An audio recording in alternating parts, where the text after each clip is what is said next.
مسجد کو سنوار لیا آپ نے، آباد کر لیا، سب کچھ کر لیا، تعمیر کر لیا، لیکن اللہ کے دین کے لیے جدوجہد کرنا اس سے بھی اعلیٰ کام ہے. اسی لیے یہاں پر فرمایا اجعلتم سقایۃ الحاج و امارۃ المسجد الحرام کمن آمن باللہ والیوم الآخر وجاہد فی سبیل اللہ لا یستوون عند اللہ واللہ لا یہدی القوم الظالمین. کیا تم لوگوں نے حاجیوں کو پانی پلانے اور مسجد حرام کی مجاوری کرنے کو اس شخص کے کام کے برابر ٹھہرا لیا جو ایمان لایا اللہ پر اور روز آخرت پر اور جس نے جاں فشانی کی اللہ کی راہ میں؟ یعنی مسجد حرام میں بیٹھنا اور وہاں کی صفائی کرنا اور وہاں پر عبادت کرنا یہ بھی بڑا اعلیٰ درجے کا کام ہے، لیکن اللہ کے بندوں کو اللہ کے راستے کی طرف بلانا اور اس راستے میں آنے والی رکاوٹوں کو ہٹانے کے لیے جد و جہد کرنا یہ اس سے بھی بڑا کام ہے. اللہ کے نزدیک یہ دونوں برابر نہیں، اور اللہ ظالموں کی رہنمائی نہیں کرتا. اللہ کے ہاں تو انہی لوگوں کا درجہ بڑا ہے جو ایمان لائے اور جنہوں نے اس کی راہ میں گھر بار چھوڑے اور جان و مال سے جہاد کیا، وہی کامیاب ہیں. ان کا رب انہیں اپنی رحمت اور خوشنودی اور ایسی جنتوں کی بشارت دیتا ہے جہاں ان کے لیے پائیدار عیش کے سامان ہیں، ان میں وہ ہمیشہ رہیں گے. یقیناً اللہ کے پاس خدمات کا صلہ دینے کو بہت کچھ، اللہ کے انعامات کی تو کوئی کمی ہے ہی نہیں کہ جتنا جس کو چاہیے وہ لیتا چلا جائے. پھر بھی یعنی بندوں کی ہرس ختم ہو جائے گی جو دنیا میں کبھی ختم نہیں ہوتی. ایک چیز مل جائے تو دوسری کی خواہش ہوتی، لیکن وہاں جنتی کہیں گے بس تو نے ہمیں سب کچھ دے دیا، اب تو ہمیں سب کچھ مل گیا. وہ ہرس اور لالچ چیزوں کی ختم ہو جائے گی اور وہ اس سے بڑی چیز کی طرف تمنا رکھیں گے اور وہ اللہ کا دیدار، اس کا انہیں انتظار اور شوق رہے گا. لیکن یہ انہیں کو ہو سکتا ہے نا جو دنیا میں نماز کا انتظار کریں اور شوق رکھیں اور دوڑ کر نماز کی طرف آئیں اور انتظار کریں کہ تراویح کا وقت کب آئے گا تاکہ قرآن سنیں. ان کے لیے تھوڑی جو تراویح کا وقت آتے ہیں ادھر ادھر واش روم میں بیٹھ کے وضو میں گھنٹہ لگا کے وقت ضائع کر کے آ جائیں. کچھ لوگ بڑے ہو کر بھی بڑے نہیں ہوتے، وہ بچوں والے کام کرتے رہتے ہیں. جسے بچے مسجد پڑھتے ہیں نا تو وہ سپارہ پڑھتے پڑھتے پیاس لگ جاتی ہے ان کو، پھر استاد جی پانی پی لیں، پانی پینے چاہتے ہیں تو واپس نہیں آتے، تاکہ جتنا وقت باہر گزر جائے چھٹی کا اتنا ہی اچھا ہے. تو اگر آج اللہ سے ملاقات کا شوق ہے آپ کے اندر یعنی نماز کی شکل میں، تو کل بھی ملاقات کا شوق ہر شوق سے بڑھ جائے گا. یہ دنیا میں بہت اٹریکشنز ہیں تو ایک کے بعد ایک چیز کی طرف انسان اٹریکٹ ہوتا رہتا ہے، لیکن اپنے اندر ایک میزان رکھنا ہے، گول سیٹ کرنا ہے کہ مجھے ان سب چیزوں سے بڑھ کر اللہ کی ملاقات کا شوق اپنے اندر پیدا کرنا ہے. ضرور یہ کوئی ان بلٹ نہیں ہو سکتا، یہ ہم ماں کے پیٹ سے نہیں لے کر آئے. اس کے لیے جدوجہد کرنی ہے، کوشش، تمنا، تڑپ، طلب، دعا، ہر چیز کرنی ہوگی کہ اللہ ہمیں یہ دے دے تاکہ آخرت میں تیرے دیدار کی لذت پا سکیں. میں صبح ہی میں سوچ رہی تھی کہ اللہ تعالیٰ کسی بھی چیز کی طرح نہیں، پھر وہ کیا ہے، پھر وہ کیسے دیکھیں گے اس کو. یعنی جب اللہ تعالیٰ کا خیال آتا ہے تو ہم کسی چیز کو مائنڈ میں نہیں لا سکتے، اگر آئے تو اسے نگیٹ کیا کریں. وہ ان سب چیزوں سے مختلف ہے، وہ کچھ اور ہے. تو پھر اس کو دیکھنا جو اپنی قسم میں ایک ہی ہے، ون آف اٹس کائنڈ ہے، نو مثال، کوئی ہے ہی نہیں اس جیسا، وہ ایسا یونیک ہے، پھر اس کے دیکھنے کی خوشی کیسی ہوگی. دنیا میں انسانوں کو شوق ہوتا ہے نا یونیک چیزیں دیکھنے کا. ہمیں کیا چیز حیران کرتی ہے؟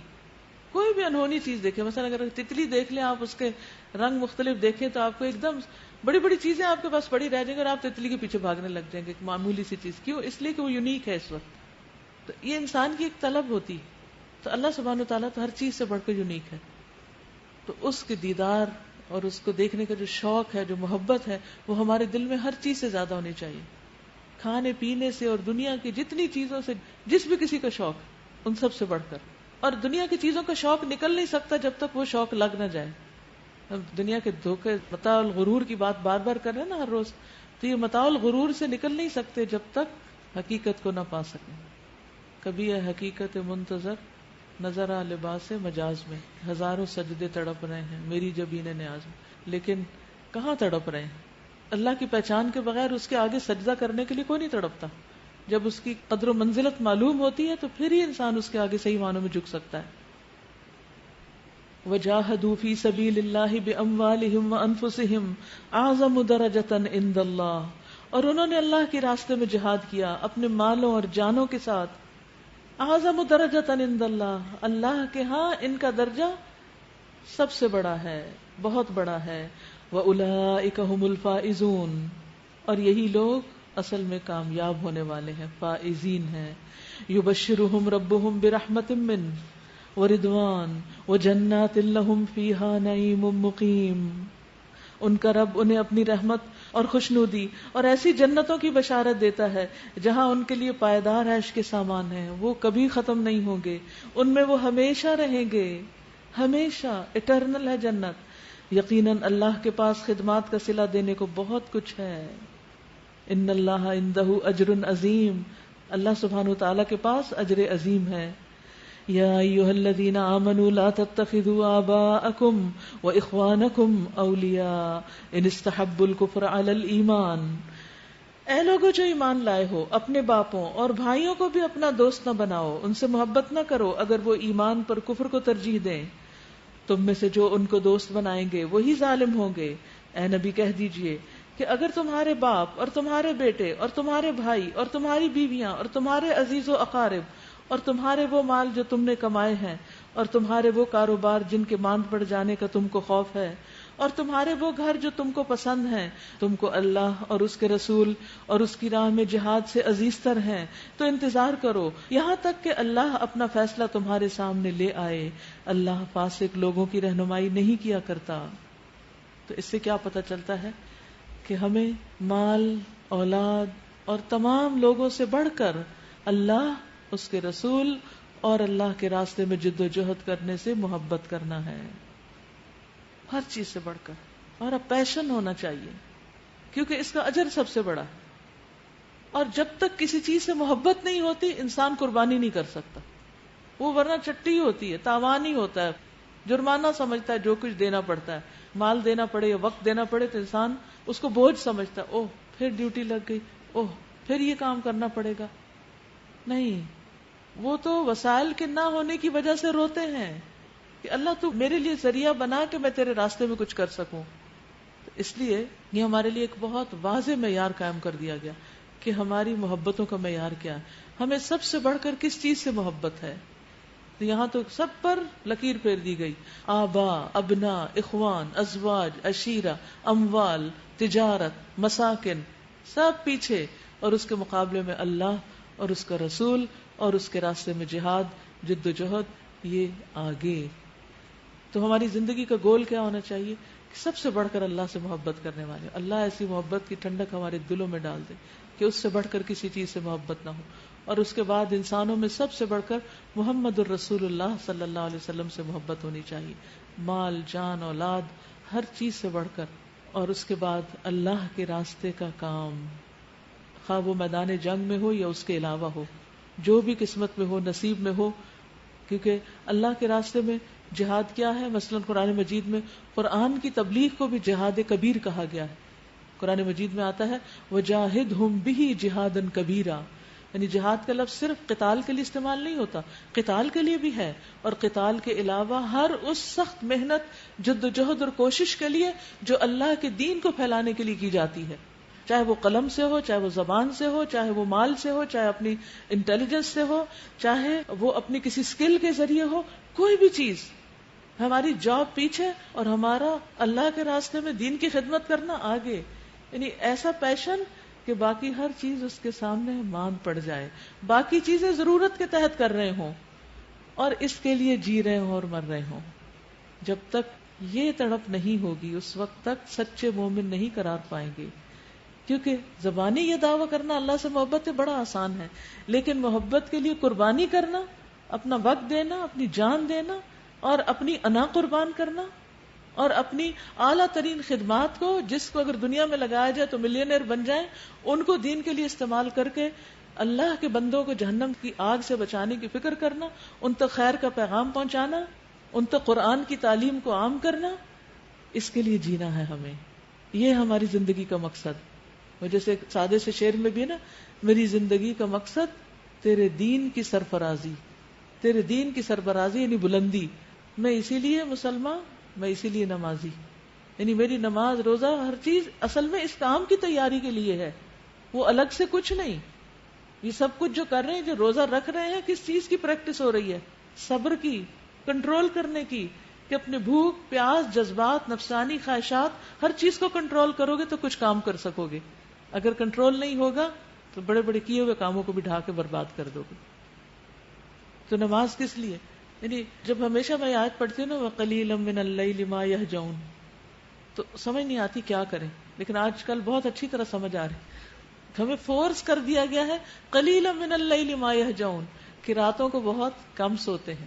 آج کل آپ سو سکتے ہی نہیں، کیونکہ آپ کو ایک طرف قیام کرنا اور ایک طرف سحری کھانی. اب کریں تو کریں گے کیا؟ قیام چھوڑ کے بھی نہیں سو سکتے کہ آپ سوچے صبح کر لیں گے، صبح بھی ٹائم کوئی نہیں. اور دوسری طرف سحری کھانے میں برکت ہے تو سحری بھی کھانی ہے، پھر اٹھنا ہی اٹھنا ہے، پھر نماز پڑھنی ہے. تو ایسے لوگوں کے لیے اللہ نے آنکھوں کی ٹھنڈک کے کیسے کیسے سامان تیار کر رکھے. اگر یہاں آنکھیں گرم ہو رہی ہیں نیند کی کمی کی وجہ سے، تو وہاں اللہ نے آنکھیں ٹھنڈی کرنے کا سامان بھی رکھا ہوا ہے. صرف دیکھ رہا ہے کہ آج کون اس کے لیے قربانی کرتا ہے. اور پھر اس کے بعد آپ دیکھیں کہ جتنے بھی مال، تجارتیں، جو کچھ ہے دنیا سب ضرورت کی چیز ہے، اس کے لیے بھی کوشش کریں. لیکن کوئی بھی دنیا کا کام، دنیا کا عہدہ، دنیا کی جاب، دنیا کا نام، میرٹ، ایوارڈ، کوئی چیز اللہ سبحانہ تعالیٰ کے کام کے اوپر سبقت نہ لے جائے. اور پھر خواتین کے لیے خاص طور پر مساکن ترضونہا، پسندیدہ گھر، آرام دہ گھر، کہ جہاں انسان کو ہر طرح کی بے فکری ہوتی، حقیقی معنوں میں وہ ریلیکس کرتا ہے. اور محبت اس سینس میں بھی ہوتی ہے کہ اس کو صاف ستھرا کرنے، اسے سجانے بنانے، اس کو زینت دینے، اس کا کمفرٹ زون ہے نا. تو یہ سب چیزیں اگر تمہیں زیادہ محبوب ہیں اللہ کے دین سے، تو پھر تیار رہو، فتربصوا، انتظار کرو یہاں تک کہ اللہ اپنا فیصلہ لے آئے، یعنی تمہاری ذلت کا. اور یہی وجہ ہے نا کہ آج مسلمان دنیا میں کہیں بھی چھیڑو، مشرق ہو یا مغرب، ہر جگہ ذلت اور رسوائی کا شکار ہے، کمزور ہے. کیونکہ وہ ذات کے لیے جی رہے ہیں، دین کے لیے نہیں جی رہے. ہمیں دین کے لیے جینا ہے، اللہ کے لیے جینا ہے. یہ زندگی اس نے دی ہے، اس کے راہ میں لگانی ہے. یہ اس لیے تھوڑی دی ہے کہ ہم دنیا کی چند دن کی حقیر نعمتوں کے پیچھے ہم آرام کرتے رہے اور انہی کے پیچھے بھاگتے رہے، جو ساری کٹھی بھی کر لے تو آخر چھوڑ کے چلی جانے. یعنی کس قدر دھوکے کا سامان ہے. اس سے زیادہ دھوکا کیا ہو سکتا ہے کہ ہم ساری زندگی اپنا پورا ٹیلنٹ اس کام کے لیے لگا کھپا دیں اور آخر میں ہاتھ کچھ بھی نہ آئے، سب دوسرے لے جائیں. کیسا گھاٹے کا سودا. زندگی میں تو اپنے ہاتھ سے کسی کو کچھ دیتے نہیں، مرنے کے بعد سب کچھ چھوڑ جانے کو تیار ہیں. نام بھی ہوں تو لے لیا جائے گا. لقد نصرکم اللہ فی مواطن کثیرۃ ویوم حنین اذ اعجبتکم کثرتکم فلم تغن عنکم شیئا. اللہ اس سے پہلے بہت سے مواقع پر تمہاری مدد کر چکا ہے. ابھی غزوہ حنین کے روز، اس روز تمہیں اپنی کثرت تعداد کا غرہ تھا مگر وہ تمہارے کچھ کام نہ آئی. یہ پہلی جنگ تھی جس میں مسلمانوں کی تعداد سب سے زیادہ تھی، 12,000 لوگ تھے. تو سب خوش ہو گئے کہ اب تو ہم دشمن کے مقابلے میں زیادہ ہو گئے، اب تو ہم جیتے کے جیتے. اور وہیں پر ہی اللہ سبحانہ تعالیٰ نے فوری طور پر انجام دکھا دیا کہ مدد تو اللہ کے اذن سے آتی، اللہ کی طرف سے آتی ہے، کثرت تعداد سے تو نہیں فتح ہوتی. بدر میں تمہیں کامیابی ہوئی تھی کم تعداد کے باوجود، تو یہاں زیادہ تعداد کے باوجود تم دشمن سے پسپاں ہونے لگے. اور زمین اپنی وسعت کے باوجود تم پر تنگ ہو گئی اور تم پیٹ پھیر کر بھاگ نکلے. قبیلہ بنو حوازن کے جو تیر انداز تھے انہوں نے ایسے تیر برسائے کہ مسلمان بھاگنا شروع ہو گئے، میدان جنگ چھوڑنے لگے. پھر اللہ نے اپنی سکینت اپنے رسول پر اور مومنوں پر نازل فرمائی اور وہ لشکر اتارے جو تم کو نظر نہ آتے تھے، اور منکرین حق کو سزا دی کہ یہی بدلہ ہے ان لوگوں کے لیے جو حق کا انکار کریں. پھر تم یہ بھی دیکھ چکے ہو کہ اس طرح سزا دینے کے بعد اللہ جس کو چاہتا ہے توبہ کی توفیق بھی بخشتا ہے. اللہ درگزر کرنے والا اور رحم فرمانے والا ہے. اے ایمان والو، مشرکین ناپاک ہیں، فزیکلی نہیں، عقیدے کے اعتبار سے. یہ مطلب نہیں کہ جو شخص شرک کرتا ہو اس کا ہاتھ ناپاک ہے، اچھوت بنا لو اس کو، یا اس کا کپڑا ناپاک ہے تو اس کے پاس سے نہ گزرو. لہٰذا اس سال کے بعد یہ مسجد حرام کے قریب نہ پھٹکنے پائیں. یعنی اب اللہ کے گھر کی عبادت پاک گھر کی صرف پاک لوگ ہی کریں. اور اگر تمہیں تنگ دستی کا خوف ہے، کیونکہ حج کے ساتھ ان کا بزنس بھی وابستہ تھا، تو بعید نہیں کہ اللہ چاہے تو تمہیں اپنے فضل سے غنی کر دے. اللہ علیم اور حکیم ہے. صرف دنیاوی تجارتی فائدوں کی خاطر اپنے دین کو قربان مت کرو، دینی روایات کو سیکریفائز، کمپرومائز مت کرو. قاتل الذین لا یؤمنون باللہ، جنگ کرو اہل کتاب میں سے ان لوگوں کے خلاف جو اللہ اور روز آخر پر ایمان نہیں لاتے، اور جو کچھ اللہ اور اس کے رسول نے حرام قرار دیا ہے اسے حرام نہیں کرتے، اور دین حق کو اپنا دین نہیں بناتے. ان سے لڑو یہاں تک کہ وہ اپنے ہاتھ سے جزیہ دیں اور چھوٹے بن کر رہیں. یہودی کہتے ہیں کہ عزیر اللہ کا بیٹا ہے، اور عیسائی کہتے ہیں کہ مسیح اللہ کا بیٹا ہے. یہ بے حقیقت باتیں ہیں جو وہ اپنی زبانوں سے نکالتے ہیں، ان لوگوں کی دیکھا دیکھی جو ان سے پہلے کفر میں مبتلا ہوئے تھے. اللہ کی مار ان پر، یہ کہاں سے دھوکہ کھا رہے ہیں. انہوں نے اپنے علماء اور درویشوں کو اللہ کے سوا اپنا رب بنا لیا ہے. اتنی شخصیت پرستی کہ وہیں سے شرک کی ابتدا، کہ انہوں نے اپنے علماء کو یا ان کے فیصلوں کو اللہ کے فیصلوں کے برابر قرار دیا. اور بعض اوقات یہ نہیں دیکھتے کہ اللہ تعالیٰ کا حکم کیا ہے، نبی صلی اللہ علیہ وسلم کا کیا، یہ دیکھتے ہیں کہ ہمارے اسکالر اور ہمارے بڑے کیا کہتے ہیں، ان کی کیا ورڈکٹ ہے. اس بارے میں نبی صلی اللہ علیہ وسلم سے پوچھا گیا تھا. عدی بن حاتم نے کہا تھا کہ ہم پر جو یہ الزام ہے کہ ہم نے اپنے علماء اور درویشوں کو اپنا خدا بنا رکھا ہے، الہ بنا رکھا ہے، تو یہ الزام کیوں ہے ہم پر؟ تو آپ صلی اللہ علیہ وسلم نے فرمایا کہ کیا یہ واقعہ نہیں کہ جو کچھ یہ لوگ حرام قرار دیتے ہیں تم اسے حرام مانتے ہو، جو یہ حلال قرار دیتے ہیں اسے تم حلال قرار دیتے ہو. تو انہوں نے کہا ہاں ایسا تو ہے. فرمایا یہی پھر ان کو الہ ماننا ہے. یعنی حلال حرام کا قانون صرف اللہ کے ہاتھ میں ہے. وہ جس کو چاہے حلال کرے، جس چیز کو چاہے حرام کرے. بندوں میں سے کسی کے پاس اختیار نہیں کہ وہ اللہ کی حلال کی ہوئی چیز کو حرام قرار دے. ایسا کرنا ناجائز ہے اور ایسا کرنے والا مجرم ہے. اور اگر کوئی اس کے کیے کو مان جائے تو وہ اس کو ایک طرح سے الہ مان رہا ہے، شرک کا ارتکاب کر رہا ہے. اور اسی طرح عیسیٰ ابن مریم کو بھی انہوں نے الہ بنا رکھا ہے، حالانکہ ان کو ایک معبود کے سوا کسی کی بندگی کرنے کا حکم نہیں دیا گیا تھا. وہ یعنی اللہ، وہ معبود جس کے سوا کوئی مستحق عبادت نہیں، پاک ہے وہ ان مشرکانہ باتوں سے جو یہ لوگ کرتے ہیں. یہ لوگ چاہتے ہیں کہ اللہ کی روشنی کو اپنی پھونکوں سے بجھا دیں، مگر اللہ اپنی روشنی کو مکمل کیے بغیر ماننے والا نہیں ہے، خواہ کافروں کو یہ کتنا ہی ناگوار کیوں نہ ہو. وہ اللہ ہی ہے جس نے اپنے رسول کو ہدایت اور دین حق کے ساتھ بھیجا تاکہ اسے پوری جن سے دین پر غالب کر دے. یعنی اسلام ہر دین پر غالب ہونے کے لیے آیا ہے، خواہ مشرکوں کو یہ کتنا ہی ناگوار کیوں نہ ہو. اے ایمان لانے والو، ان اہل کتاب کے اکثر علماء اور درویشوں کا حال یہ ہے کہ وہ لوگوں کے مال باطل طریقوں سے کھاتے ہیں، یعنی نذرانے لوٹتے ہیں، فتوے بیچتے ہیں، اور اپنی طرف سے دین ایجاد کر کے انہیں دیتے ہیں. دین کے نام پر طرح طرح کی رسمیں انہوں نے گھڑ لی ہیں جس سے یہ دنیاوی فائدے حاصل کر سکیں، اور انہیں اللہ کی راہ سے روکتے ہیں، یعنی اصل کام نہیں کرنے دیتے، اصل جگہ خرچ نہیں کرنے دیتے. دردناک سزا کی خوشخبری دو ان کو جو سونے اور چاندی جمع کر کے رکھتے ہیں اور انہیں اللہ کی راہ میں خرچ نہیں کرتے. زکوٰۃ نہ دینے والے کی سزا بیان کی جا رہی ہے. ایک دن آئے گا کہ اسی سونے چاندی پر جہنم کی آگ دہکائی جائے گی، اور پھر اسی سے ان لوگوں کی پیشانیوں اور پہلوؤں اور پیٹھوں کو داغا جائے گا. یعنی جو لوگ اپنے مال کی زکوٰۃ نہ دیں، قیامت کے دن وہ مال جہنم میں تپا کر مالداروں کے چہرے پر، پیٹھ پر اور سائڈز پر لگایا جائے گا. کہا جائے گا یہ ہے وہ خزانہ جو تم نے اپنے لیے جمع کیا، لو اب اپنی سمیٹی ہوئی دولت کا مزہ چکھو. اسی طرح حدیث میں آتا ہے کہ گنجے سانپ کی شکل میں مال آئے گا اور جسم کو لپٹ جائے گا، اور پھر جبڑے کو کاٹے گا، ہاتھ کو لقمہ بنا لے گا، اور اسی طرح سارے بدن کو چبائے گا. یعنی اس کا کاٹنا صرف جبڑوں تک نہیں ہوگا، وہ سانپ سارے جسم کو ڈسے گا. اور سانپ کیا ہے؟ مال، جس کی زکوٰۃ نہ دی جائے. ان عدت الشہور عند اللہ 12 شہرا فی کتاب اللہ. حقیقت یہ ہے کہ مہینوں کی تعداد جب سے اللہ نے آسمان اور زمین کو پیدا کیا ہے اللہ کے نوشتے میں 12 ہی ہے. یعنی یہ 12 مہینے ہم نے نہیں بنائے، اللہ نے بنائے ہیں، اور ان میں سے 4 مہینے حرام ہیں. یہی ٹھیک ضابطہ ہے، لہٰذا ان 4 مہینوں میں اپنے اوپر ظلم نہ کرو. وہ 4 مہینے کون سے ہیں؟ رجب، ذوالقعدہ، ذوالحج، محرم.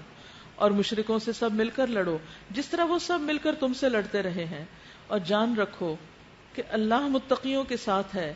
نسیت و کفر میں ایک مزید کافرانہ حرکت ہے جس میں یہ تاریخوں کو تبدیل کر دیتے تھے، جس سے یہ کافر لوگ گمراہی میں مبتلا کیے جاتے ہیں.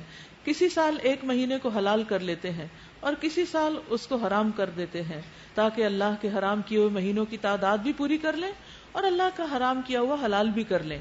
ان کے برے اعمال ان کے لیے خوشنما بنا دیے گئے ہیں، اور اللہ منکرین حق کو ہدایت نہیں دیا کرتا.